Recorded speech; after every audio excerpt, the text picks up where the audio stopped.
Welcome to How to Use Mathies Scientific Calculator. The first thing you'll want to do is to type Mathies Scientific Calculator into your Google search bar. Once you've done that, you'll select Learning Tools, OAME. Then you'll want to scroll down and find the calculator component and press Open.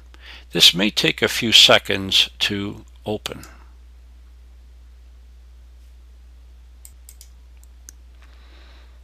Notice that it is going to appear with three different boxes: the graphing screen, the parameters, and the number entry. Click up here to eliminate the number entry box. Next, since we're going to explore y equals mx plus b, we can deselect y subscript 2. We can explore the quadratic function later. For our intents and purposes, let's explore y equals mx plus b. So what we're going to do is type in the equation y, shift 8 button, which denotes multiplication, x, plus the value b. Next, you'll want to select m as your parameter. Next, select b as your next parameter.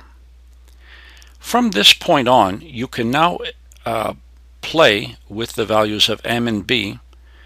So let's look at the values of m. Right now we have y equals mx plus b. It is an opportunity now to click and drag. So if I drag the m value to the right, it becomes more and more positive. And notice that the line is becoming more and more steep. Conversely, if I swing to the left, point, click, and drag, notice that between 0 and 1, the line becomes more flat. And notice that if we reach the 0 point, that we're going to have a horizontal line.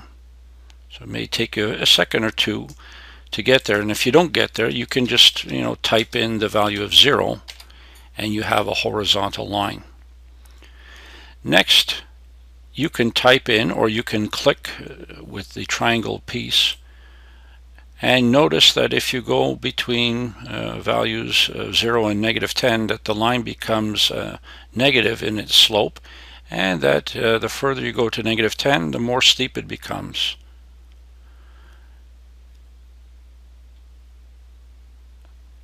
And so you can play and manipulate for any values of -10 to 10. If you so desire, you can click here and you can create larger numbers or smaller numbers for your sliding scale. Next, let's see what the b value does. Similarly, you point, click, and drag. Notice that if you click the b values and make them closer to 10, that the y-intercept is increasing. Similarly, if you go in the left direction, you're getting closer and closer to 0 in this case, and if you drag more to the negative side, notice that the y-intercept is approaching greater values of the negative region. So what is hoped, in a nutshell, that students will see that the values of m will do 4 things, actually 5. 1, you can create a negative steep line or a negative flat line. You can create a horizontal line, you can create a flat line, or you can create a steep line in the positive direction. This is a very good tool to investigate, or it can be used to consolidate. Hopefully, this is something you will be able to use in your classroom very shortly.